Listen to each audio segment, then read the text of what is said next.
Bonsoir à toutes et tous. Merci de votre présence à ce conseil municipal de Thizy-les-Bourgs, séance du vendredi 1er mars. Je vais donc faire l'appel des membres présents et remise de pouvoir. Charpin Ludovic présent. Monsieur André Fillon. Présent. Monsieur Éric Marchand. Présent. Pouvoir de Monsieur Adjab. Monsieur Desmurger. Présent. Madame Dehoule. Présente. Madame Rimbaud. Présente. Pouvoir de Madame Alonso. Monsieur Michelot. Présent. Madame Bernard. Présente. Pouvoir de Franck Gueffier. Monsieur Adjab. Absent. Pouvoir Éric Marchand. Madame Mercier. Présente. Monsieur Dino. Présent. Madame Régis. Présente. Pouvoir de Malik Matal. Monsieur Gueffier, donc absent. Pouvoir à Madame Bernard. Madame Aubertin. Oui, présente. Madame Gauchon. Présente. Madame Bailleron. Présente. Pouvoir de Zoé Plichon. Monsieur Moreau. Présent. Monsieur Matal, donc absent. Pouvoir à Madame Régis. Madame Buisson. Présente. Madame Alonso, absente. Pouvoir à Anne Rimbaud. Monsieur Deschavannes, absent. Et Madame Plichon, absente. Pouvoir à Elisabeth Bailleron. Ouais, c'est ça.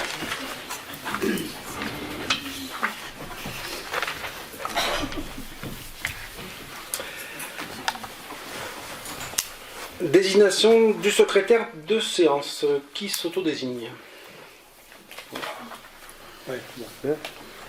André Fillon. Monsieur Fillon, merci. Approbation du procès-verbal de la séance du vendredi 15 décembre que vous avez dans vos pochettes. Y a-t-il des commentaires? Pas de commentaires, merci. Le procès-verbal est approuvé. Nous passons donc au rapport.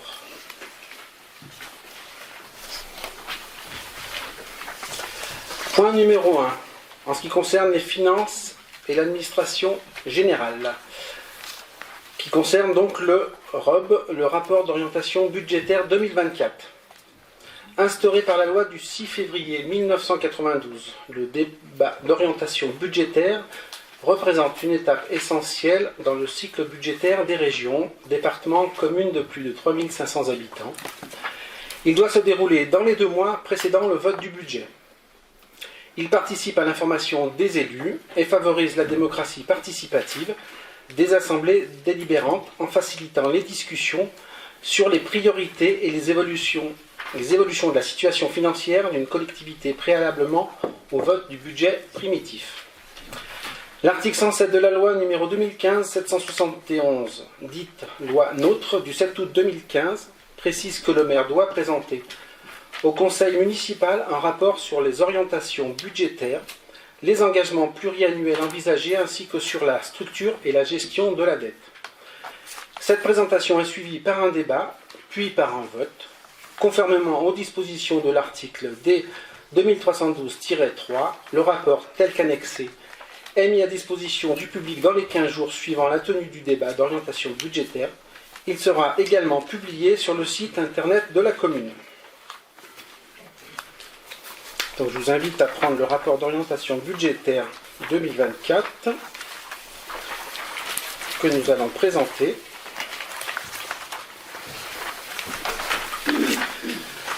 Un petit mot en préambule concernant le contexte économique mondial et national. Depuis 3 ans, donc, le contexte socio-économique a été largement chahuté, soumis à de multiples bouleversements et chocs d'ampleur. Pandémie, crise de l'énergie, tensions géopolitiques ravivées, poussée inflationniste inconnue depuis les années 1980, forte remontée des taux d'intérêt, réforme fiscale, etc. En parallèle, l'enjeu de la transition écologique et énergétique se fait sans cesse plus pressant, alors que les signes du dérèglement climatique se multiplient. La puissance publique doit également gérer l'impact des bouleversements géopolitiques et le partage des ressources. Quelques mesures de loi de programmation des finances publiques 2023-2027 et de la loi de finances pour 2024. Un résumé succinct, une DGF donc en légère hausse, dotation globale de fonctionnement, un soutien renouvelé en faveur de l'investissement local, Les dotations d'investissement allouées aux communes et aux PCI se stabilisent à 1,8 milliard d'euros pour 2024. Des mesures en faveur de la planification écologique, une enveloppe supplémentaire de 7 milliards d'euros en crédit de paiement est décidée dans la loi de finances initiale de 2024.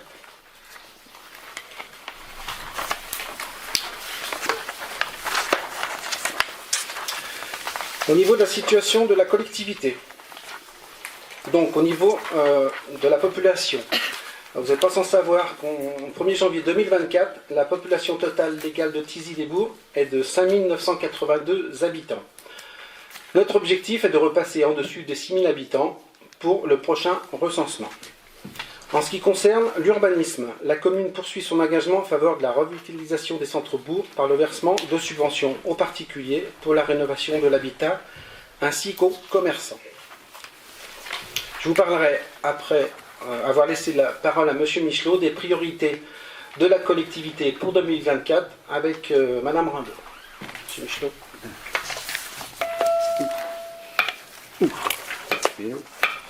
Merci, monsieur le maire. Donc, pour les priorités pour la collectivité, donc, je laisserai Anne parler des médecins. Pour nous, la priorité est d'engager la transition énergétique. L'année 2024 marque un tournant. Les efforts étaient centrés sur la sobriété énergétique suivie des consommations. L'année 2024, ce sera le projet un peu plus concret. Les échanges sont d'ores et déjà au sein de commissions et sont positifs pour engager des projets photovoltaïques dans le périmètre de la VAP notamment. Nous avons d'autres projets, notamment des rénovations énergétiques sur le patrimoine communal, remettre la nature au centre de la vie communale et soutenir, comme vous l'avez dit, soutenir le développement et le service aux habitants. On en reparlera ça, Jean-Michel, parle de ce que tu as écrit tout à l'heure. Ouais. Sinon, sur la situation budgétaire de la commune, donc le rapport que vous avez devant les yeux nous donne la situation budgétaire financière de la commune. L'année 2023 a vu une augmentation des dépenses. La raison principale, c'est le coût des énergies. Les factures des ménages augmentent et la commune n'y fait pas exception. Les budgets de notre équipe, les projets que porte notre équipe sont d'ailleurs orientés afin de permettre des économies d'énergie et dégager des marges de manœuvre financières. L'autre raison est le coût du personnel, les services que les agents de la commune rendent. Ce chapitre ne peut qu'augmenter avec le temps, les agents prennent de l'expérience. Le point d'indice augmente, il est somme toute normal de mieux les rémunérer. Nous assumons par ailleurs avoir octroyé aux agents une prime de pouvoir d'achat conseillée par l'État et payée par les collectivités volontaires. Cette prime, d'un montant de 25 000 € au total, est intégralement payée par la commune sur les budgets 2023 et 2024. Les recettes de fonctionnement sont-elles stables? On peut voir une baisse d'environ 400 000 € qui est due à la baisse des produits exceptionnels. Afin que, pour bien comprendre, c'est dans ce chapitre que sont intégrées les cessions de biens. L'an dernier, les produits exceptionnels représentaient environ 450 000 € et cette année, moins de 10 000 €. L'excédent de fonctionnement de cette année est en baisse de manière corrélée. Cela impactera forcément notre capacité d'investissement, car avant d'investir dans de nouveaux équipements, nous devons payer nos emprunts. Afin que chacun se rende compte, la dette de la commune est d'actuellement 4 162 876 €. Ça représente environ 700 € par habitant, c'est dans la moyenne de Neubourg. Cela représente une annuité de remboursement en 2024 de près de 500 000 €. Le soutien de nos partenaires institutionnels que sont l'État, la région, les départements et la Corse seront d'autant plus nécessaires à la vitalité de notre commune dans ces conditions. Je vous remercie. Merci. Donc, dans le rapport d'orientation budgétaire, nous devons déployer les priorités de la collectivité pour 2024. Nous commençons donc par Anne pour les médecins. Alors on s'inscrit dans une ambition qui serait d'investir dans le quotidien. Ça n'a pas l'air d'être très ambitieux, mais à la lumière des rencontres citoyennes qu'on a eues avec Marie-Noëlle Régis, on sait que le quotidien, c'est ce qui intéresse d'abord les administrés. Pas forcément de faire des projets pharaoniques, mais d'investir dans le quotidien, dans la réparation de ce qui doit être réparé et qui n'a pas été fait. Et puis, première chose, installer des médecins.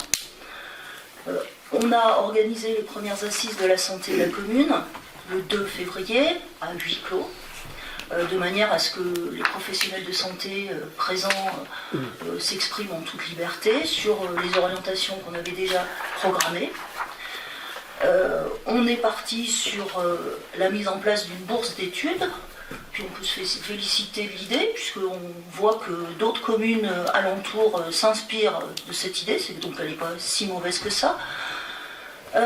On est dans l'engagement de cette recherche de médecins généralistes salariés ou libéraux avec l'aide à l'installation, selon un dispositif défini avec les professionnels de santé du territoire. C'était l'objet des assises de la santé du mois de février. Nous étudions avec le CHBV la création, donc l'annonce est déjà passée, on attend d'avoir des retours. Nous attendons le retour sur le poste mixte de généraliste médecine hospitalière et nous envisageons d'augmenter la durée des consultations de télémédecine en pharmacie de manière à soulager le dernier médecin qui est présent dans la commune selon des modalités un peu précises avec une communication à la population puisque quand on a parlé de tout ça, on sait que la télémédecine, les médecins n'y sont pas nécessairement favorables, c'est un pis-aller, mais dans la situation où on est, on ne peut pas faire les fines bouches. Donc nous avons aussi envisagé de mettre en œuvre des opérations de communication. Merci. Les autres priorités donc pour 2024, entre celles qui sont engagées et celles qui vont aboutir. Donc comme le disait M. Michelot, donc on va investir dans les ENR, soit en portant un projet 100% commune, soit avec des acteurs privés ou publics comme Corasol ou Rhône Mégawatt. C'est déjà bien avancé de ce côté-là. Remettre la nature donc au centre de la vie communale. Des commandes ont été passées déjà pour des arbres, pour replanter. Soutenir et développer les services aux habitants. Donc une recyclerie, on a bon espoir qu'en 2024 elle puisse ouvrir ses portes sur la commune. Une halle couverte est à l'étude. Les études de faisabilité seront sans doute aussi entamées en 2024 après avoir rencontré de nouveau les citoyens en fin d'année. Enfin, la municipalité donc, souhaite développer le maraîchage pour plus de bio et de local. À savoir qu'un maraîcher donc a une exploitation sur Mare d'Or et qu'un bail de fermage va être bientôt signé avec cette personne-là pour augmenter sa production de produits maraîchers locaux. Ensuite, en ce qui concerne l'activité économique, comme vous avez pu vous rendre compte, des constructions, démolitions sont en cours sur l'ancien site de Tréval et La Châle pour accueillir donc Aldi et Malherba. Donc nous continuons à soutenir l'économie et l'activité économique en vendant donc très prochainement des terrains au pavillon à l'accord pour pouvoir accueillir de nouvelles entreprises, étant donné que nous avons été sollicités par des entreprises locales qui souhaitent s'agrandir et nous ne souhaitons pas les voir s'installer à l'extérieur de Thizy-les-Bourgs. Ensuite, donc, en ce qui concerne l'espace socioculturel d'inauguration, donc aura lieu au 3e trimestre. Celui-ci sera donc terminé et pourra accueillir donc, des associations.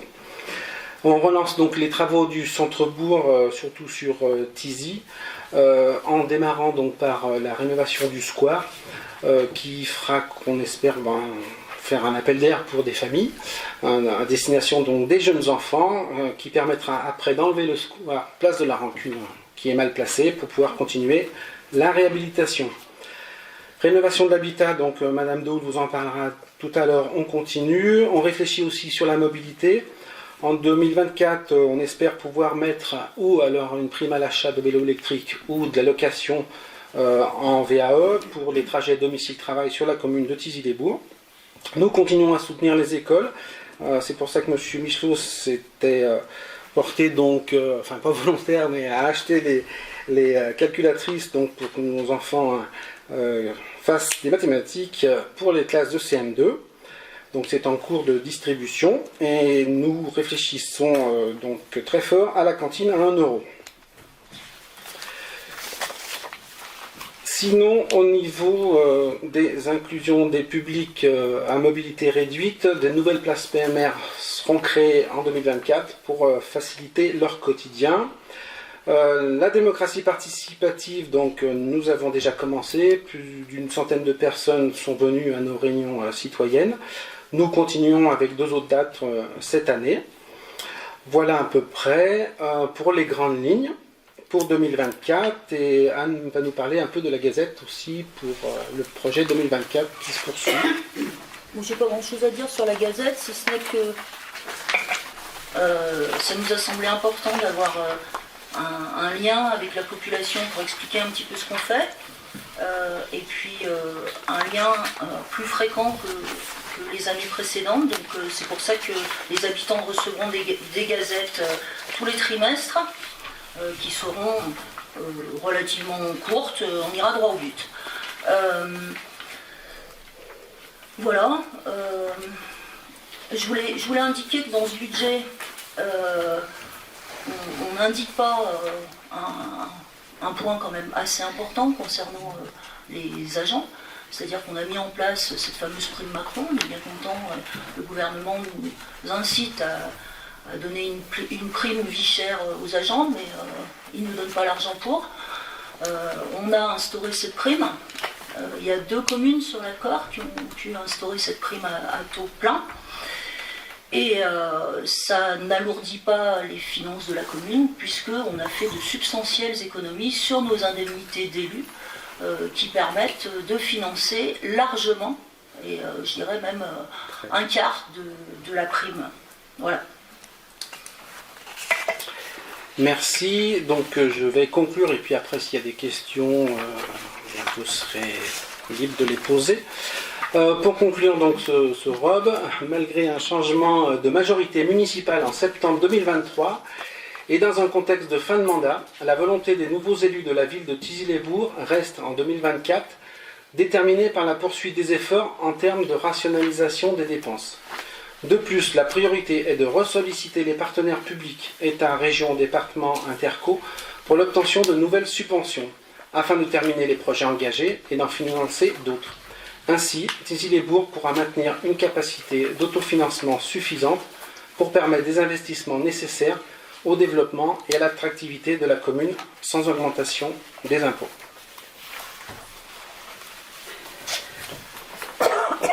Cette présentation est suivie par un débat, puis par un vote. Tout est dit. Tout le monde est d'accord ? Donc, le conseil municipal est invité à délibérer pour prendre acte du débat sur les orientations budgétaires 2024 présentées. Qui s'abstient ? Qui est contre ? Merci. Point numéro 2, madame... Ah, excusez-moi, monsieur Dino. On va changer de sexe. Merci. Bon, vu le code, alors c'est finances, administration générale, groupement de commandes, achat de panneaux ou outils de signalisation verticale. Vu le code général des collectivités territoriales et notamment de son article L 2121-29, vu les dispositions du code de commande publique et notamment de l'article L 2113-6 et L 2113-7 concernant la constitution de groupements de commandes. Considérant le souhait de la communauté d'agglomération de l'Ouest rhodanien et de certaines des communes membres des constitutions du groupement de commandes relatifs à l'achat des panneaux ou d'outils verticales. Considérant qu'il est envisagé de passer un contrat sous la forme d'un accord cadre à bon de commande. Considérant que la communauté d'agglomération l'Ouest rhodanien, coordinateur de ce groupement, organisera, conformément aux règles applicables au marché public, l'ensemble des opérations nécessaires à la satisfaction des besoins, de la publicité jusqu'à l'attribution du marché. Considérant que chacun des membres du groupement s'assurera ensuite des bonnes exécutions du marché pour la partie qui le concerne. Considérant que les modalités d'organisation et de fonctionnement de ce groupement de commandes sont formalisées dans une convention constitutive. Donc grosso modo, en fait, on va regrouper les commandes avec plusieurs communes et ça fera que les prix seront moins élevés, tout simplement. Merci. Le conseil municipal est invité à délibérer afin d'approuver le principe de la constitution d'un groupement de commandes, d'autoriser l'adhésion au groupement de commandes et d'autoriser monsieur le maire ou son représentant à signer la convention constitutive du groupement de commandes et toutes les pièces qui s'y rapportent, de donner tout pouvoir à monsieur le maire ou à son représentant pour l'exécution de la convention de groupement de commandes, d'autoriser monsieur le maire à effectuer toutes les démarches nécessaires à la bonne exécution de la présente délibération. Qui est contre, qui s'abstient? Merci. Point numéro 3, donc c'était par madame Mercier. En ce qui concerne le transfert auxiliaire de la compétence communale, donc cette délibération est ajournée puisque la préfecture nous avait demandé de délibérer, mais l'arrêté préfectoral n'étant pas pris, donc c'est reporté. Voilà, la prochaine fois. Point numéro 4, madame Dehoul.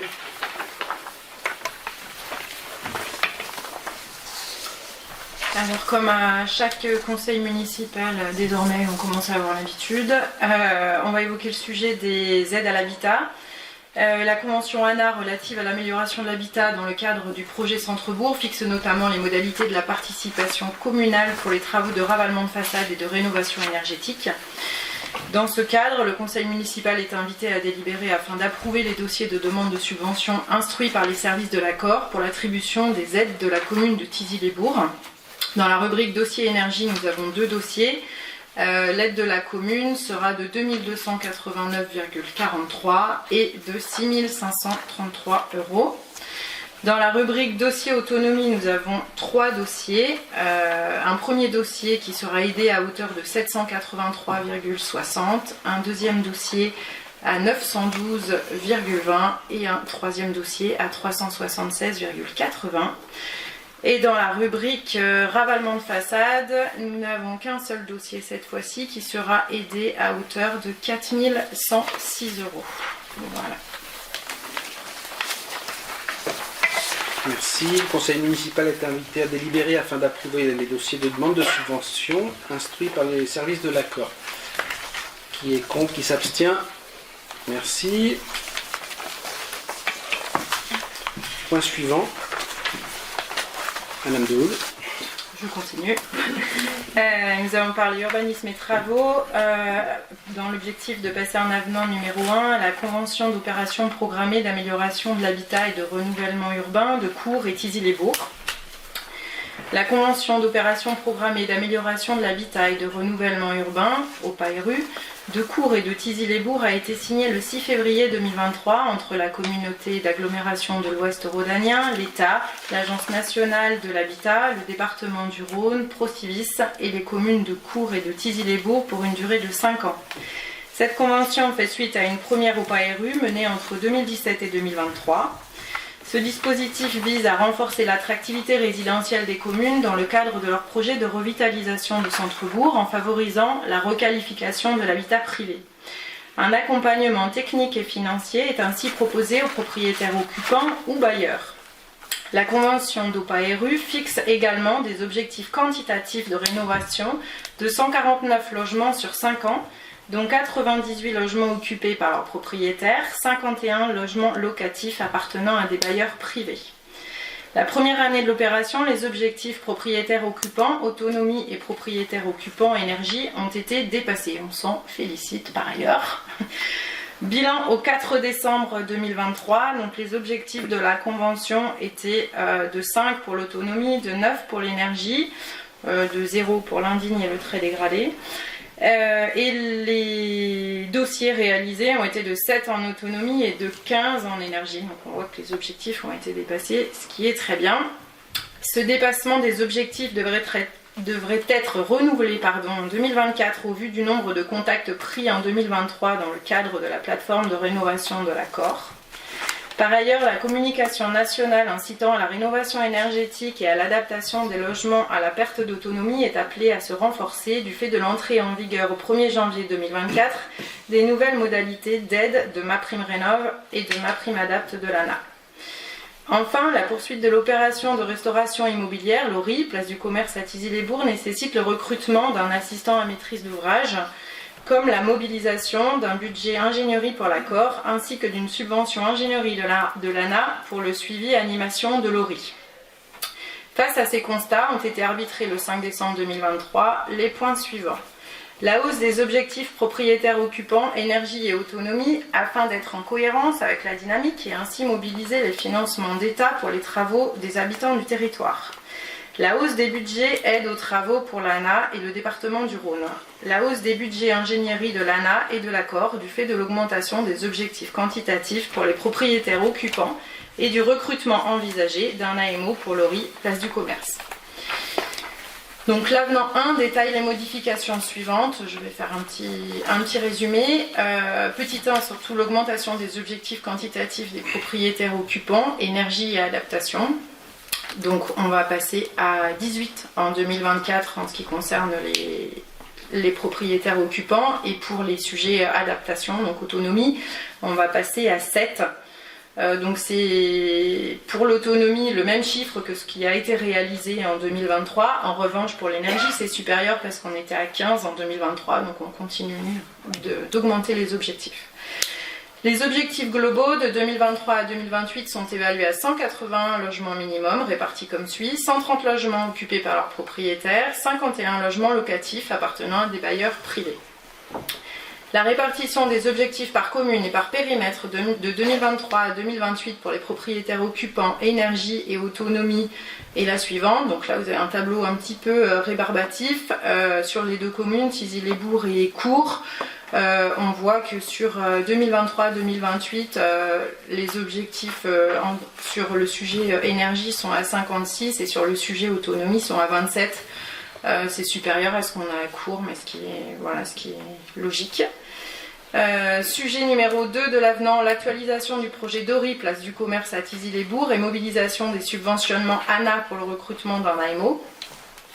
Donc il est nécessaire que l'ACOR recrute un assistant à maîtrise d'ouvrage afin de réaliser une mission de suivi, animation des propriétaires ainsi qu'un accompagnement technique, juridique et opérationnel de l'ACOR et de la commune de Thizy-les-Bourgs. Le recrutement de ce prestataire nécessite l'engagement d'un budget pour l'ACOR ainsi que d'un budget ingénierie supplémentaire pour l'ANA. Et le troisième sujet, c'est l'augmentation des montants prévisionnels des financements, qui va avec l'augmentation des objectifs. Pour l'ANA, les engagements prévisionnels aide aux travaux et aide à l'ingénierie sont augmentés. Les montants prévisionnels de l'ANA pour l'opération sont de 3 95 343 selon l'échéancier suivant. Et donc ça s'étale de 2023 qui est déjà passé jusqu'en 2028. Entre 2024 et 2027, c'est à hauteur de 650 000 si on fait une petite cote mal taillée. Voilà.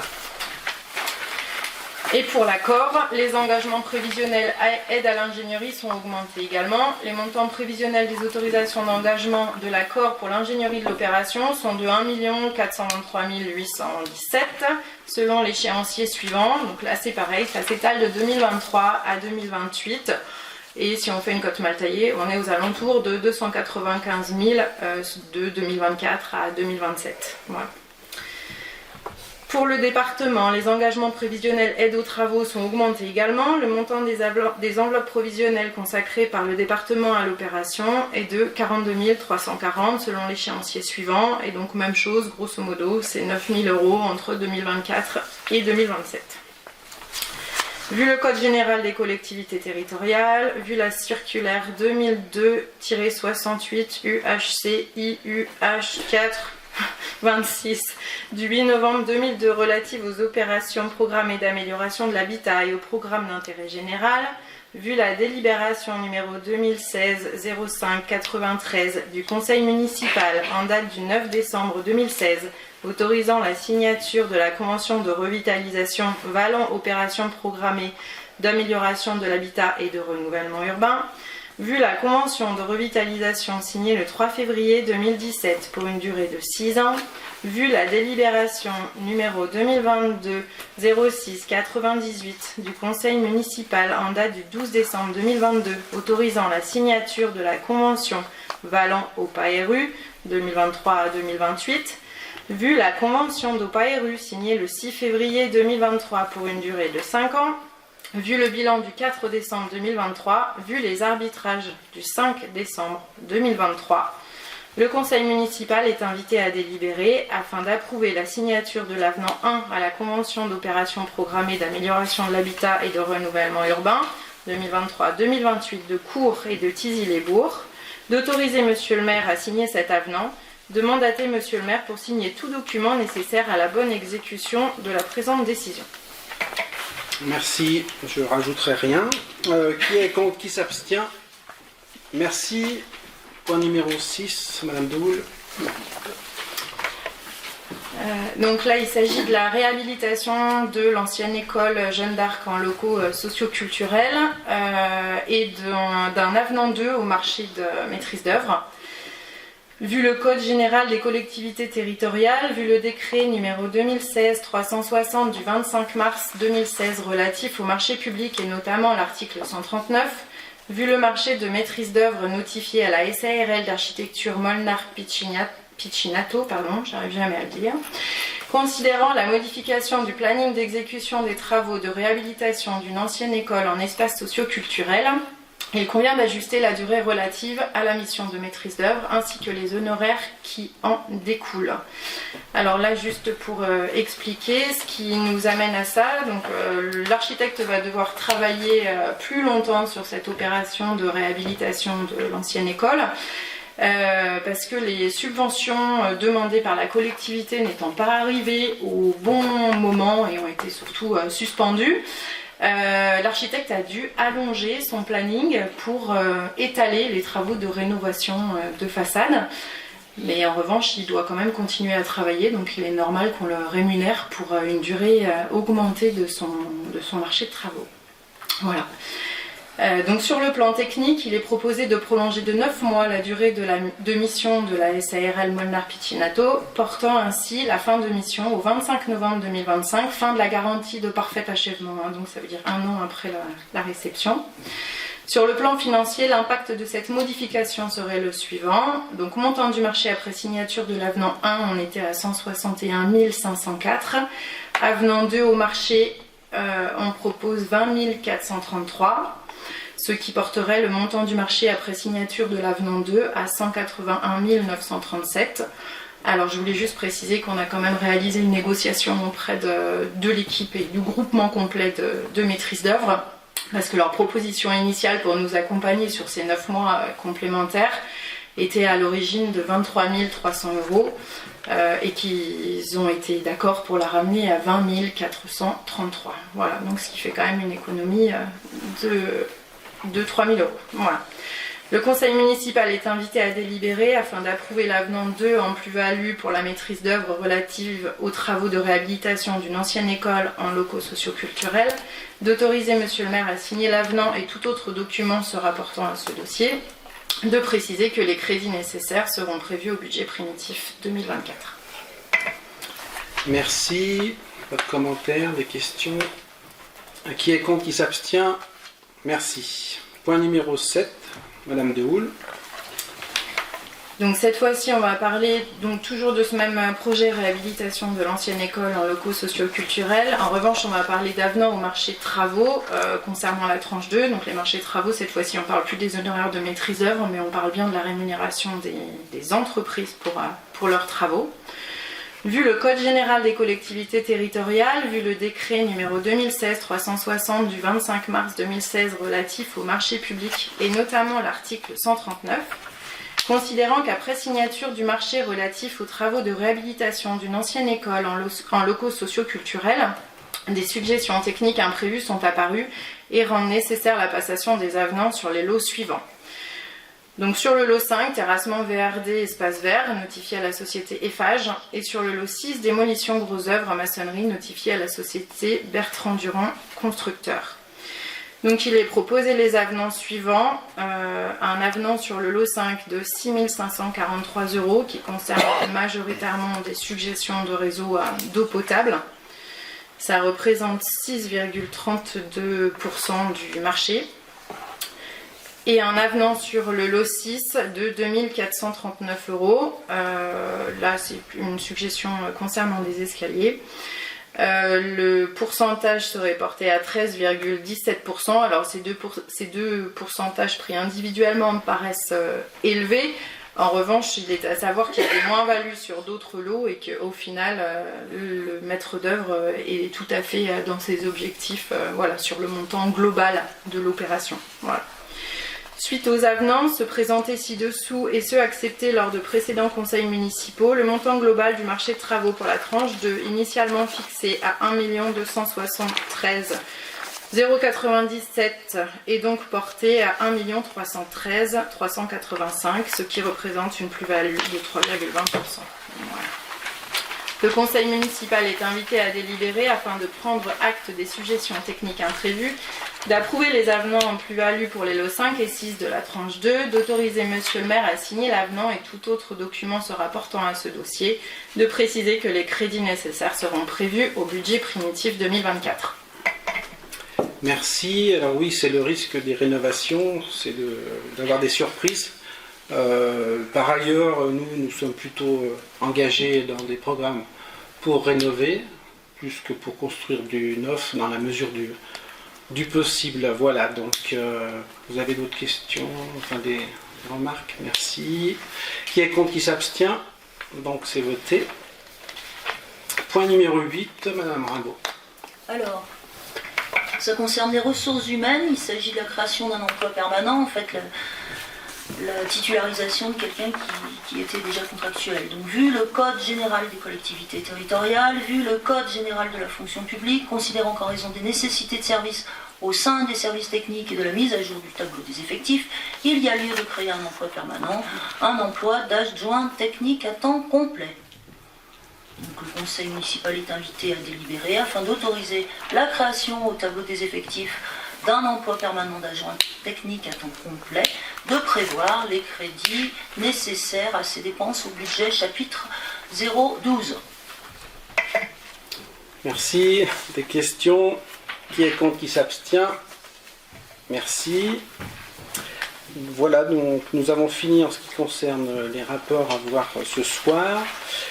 Nous allons pouvoir passer aux décisions du maire prises au titre de l'article L 2122-22. Donc pour résumer, en ce qui concerne les locations des biens communaux, donc un nouveau contrat de location d'un appartement au sein de la résidence senior, donc voilà, qui a été signé par les deux parties. La mise à disposition d'un local communal à Bourg-de-Thizy pour l'association CAPSO. La convention donc d'occupation précaire entre la commune et la médecine du travail pour des locaux au sein de la maison médicale au R+2, donc pour une durée de 3 ans, renouvelable par tacite reconduction, ce qui permet donc de remplir cette maison médicale et surtout les meilleures conditions de travail pour les agents de la médecine du travail, et aussi pour nous d'obtenir donc des locations pour la commune afin de rentabiliser ce bien. Voilà pour les locations des biens communaux. En ce qui concerne les renouvellements et ventes de concessions dans les cimetières, je vous laisserai découvrir tout ça.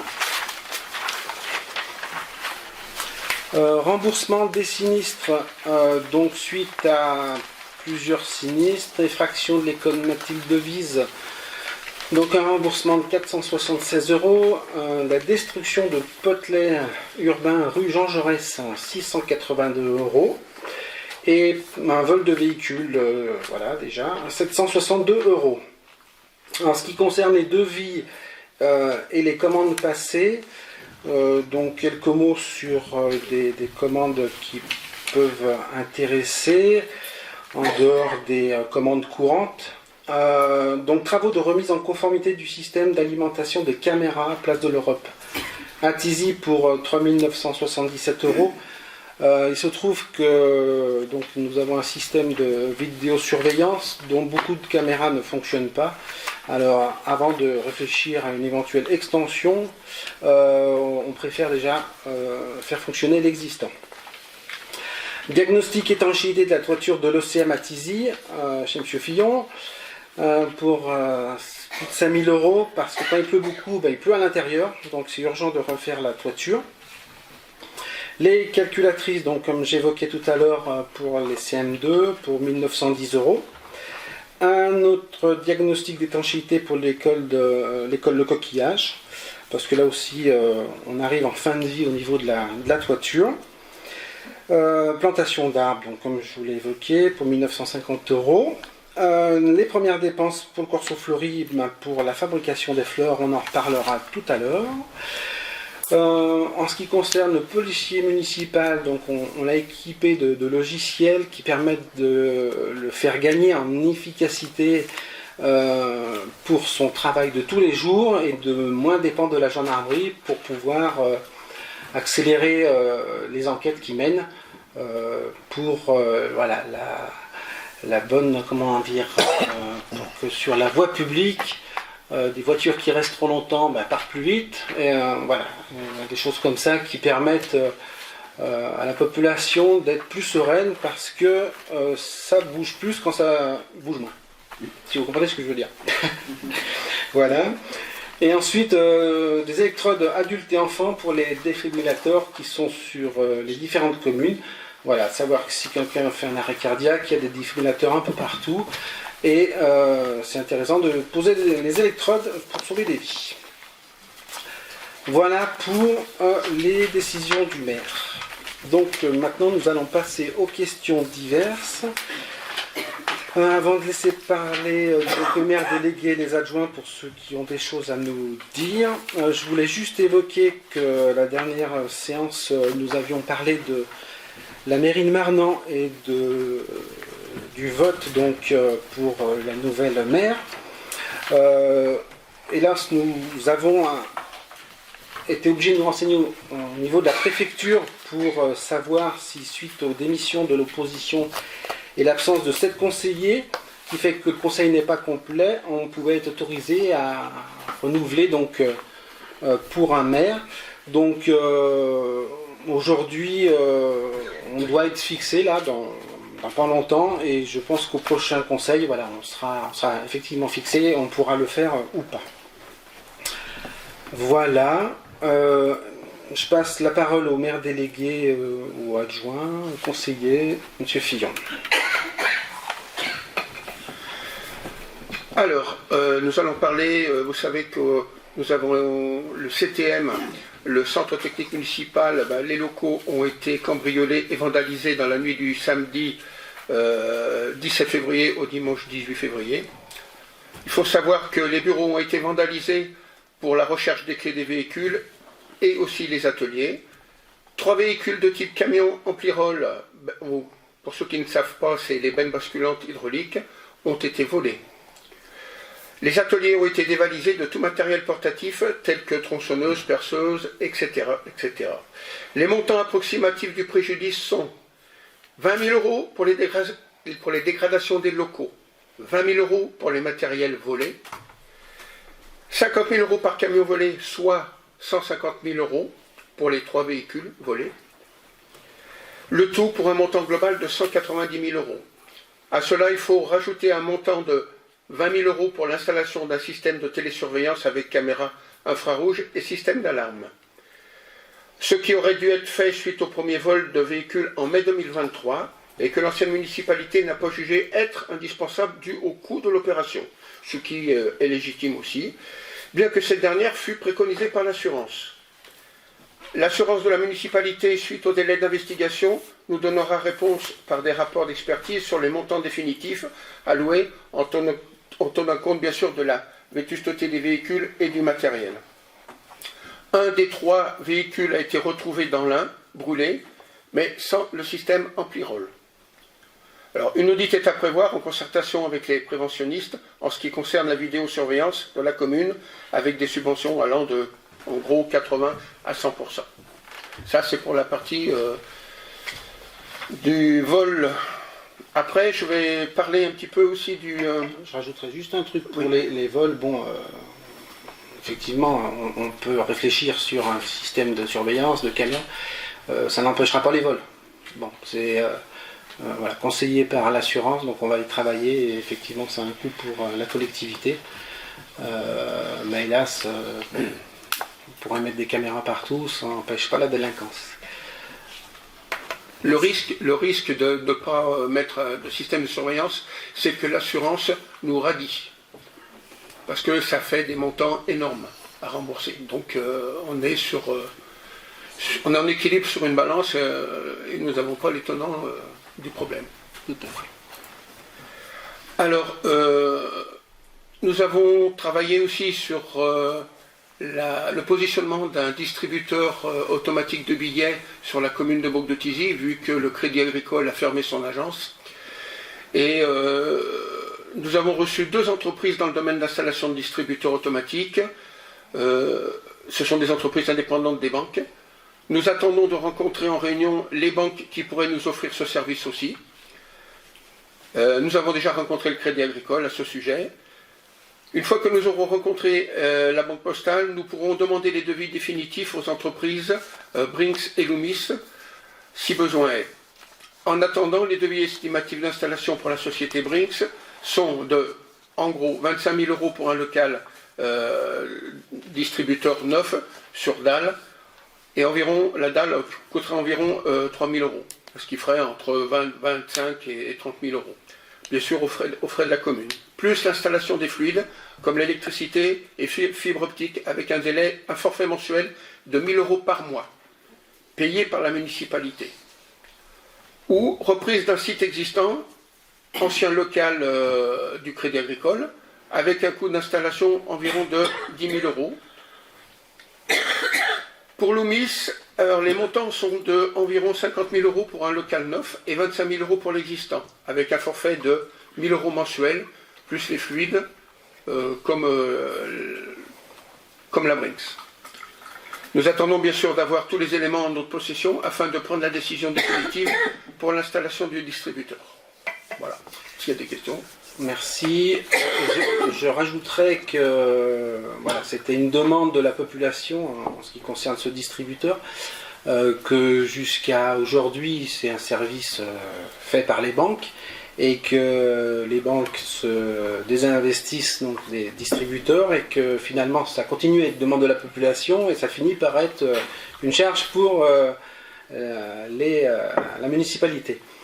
Donc du coup, on réfléchit beaucoup à ce projet. Donc nous allons là aussi solliciter la population pour savoir si vraiment il y a une attente importante pour ce distributeur. Avec justement ce qu'a expliqué M. Fillon, c'est que ça a un coût sur les finances publiques. Donc voilà, malgré tout...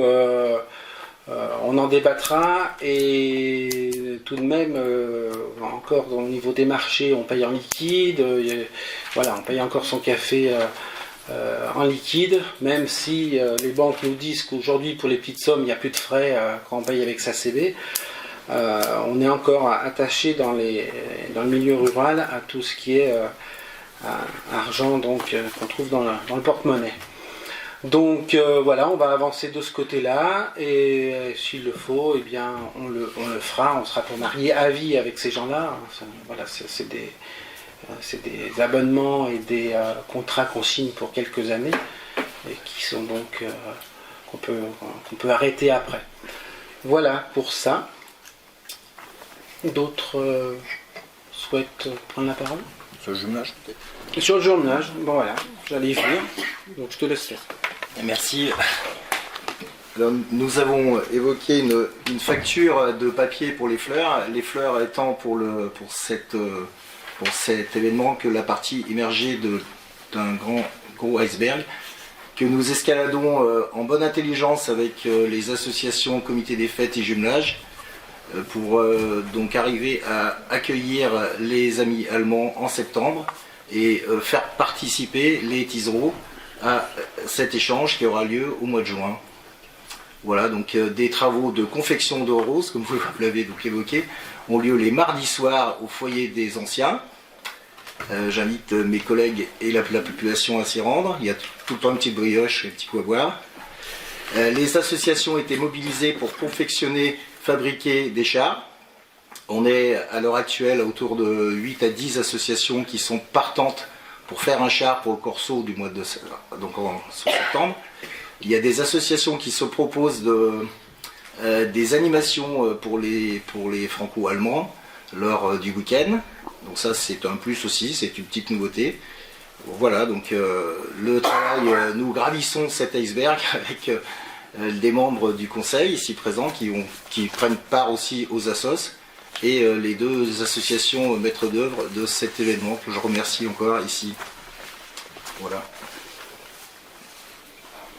Merci. Puisqu'on est dans les fleurs, je continue.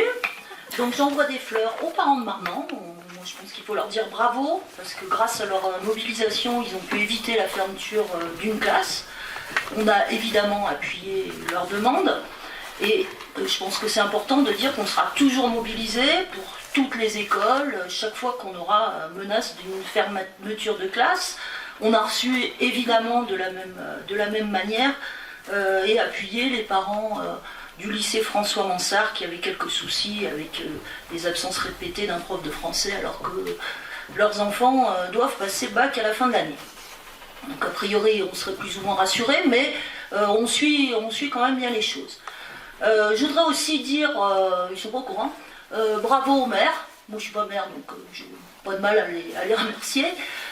On sait par des mails qui nous ont été quand même transférés que leur action et leur réactivité est quand même énormément appréciée par des habitants qui nous disent ça fait 10 ans, ça fait 15 ans qu'on avait ce problème du quotidien, c'est ce qu'on disait un petit peu dans le débat d'orientation budgétaire.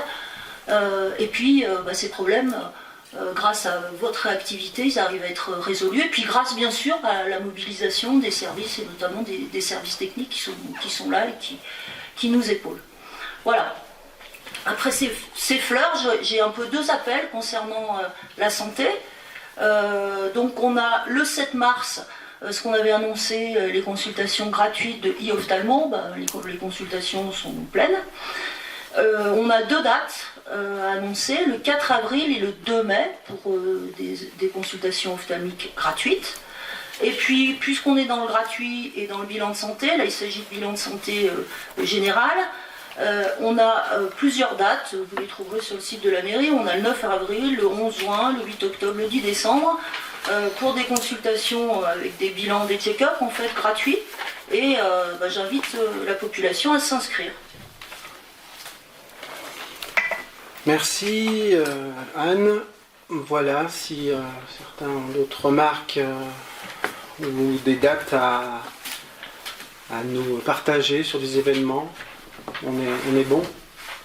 Voilà, de toute façon ça sera sur le site Ville de Thizy-les-Bourgs, sur Facebook. Anaïs? Oui, Noël m'avait demandé de reparler, de parler ou de reparler, je sais pas, mais ça fait jamais de mal, des séances d'urbanisme conseil auxquelles je suis présente, qui ont lieu du coup tous les premiers mardis après-midi de chaque mois, donc là ça sera le mardi qui arrive. Donc ces séances d'urbanisme conseil, elles permettent aux porteurs de projets de venir présenter leur pré-projet de rénovation, d'expliquer qu'ils veulent changer leurs fenêtres, les volets, refaire l'enduit, changer la toiture, voilà. Ça permet de venir expliquer ce qu'on a envie de faire, ça permet de recueillir tout de suite les avis des personnes concernées, donc je pense au service ADS de l'accord autorisation du droit des sols qui donne le cadre on va dire, aux architectes des bâtiments de France quand on est au sein de la VAP, l'aire de mise en valeur de l'architecture et du patrimoine, et donc ça permet de recueillir en une séance, parfois 2 mais souvent une, toutes les attentes des uns et des autres, et donc ça permet ensuite de déposer un projet qui a priori sera validé plus rapidement, plus simplement, et qui gagnera en qualité architecturale. Donc voilà, je suis présente tous les mardis après-midi à ces séances. On voit passer des projets qui sont, je dirais, quand même de plus en plus qualitatifs. Donc c'est chouette. L'urbanisme, ça met un peu de temps, donc on va pas les voir tout de suite, mais on va quand même les voir bientôt. Et donc voilà, j'insiste sur ces séances parce que franchement je pense que c'est une aide pour tous les particuliers ou même professionnels d'ailleurs, parce qu'on a aussi des professionnels qui viennent, qui est appréciable et qui permet de gagner du temps et de gagner en qualité. Donc on va avoir des beaux projets arriver et je pense que c'est plutôt chouette, il faut s'en réjouir. Voilà. Merci. Un petit mot sur les rencontres citoyennes qui sont bon, qui se sont déroulés donc entre janvier et février. Très bon accueil de la part des participants, des gens qui sont venus, de pratiquement tous les villages. Et un grand merci à mes collègues, même si je ne suis pas toujours simple, d'être présents à ces rencontres et de répondre aux attentes des habitants. Voilà, merci. Merci. Voilà, s'il n'y a pas d'autres remarques, cette séance est close. Merci de votre attention et nous pouvons boire le verre de l'amitié. Merci, bonne soirée, bon week-end.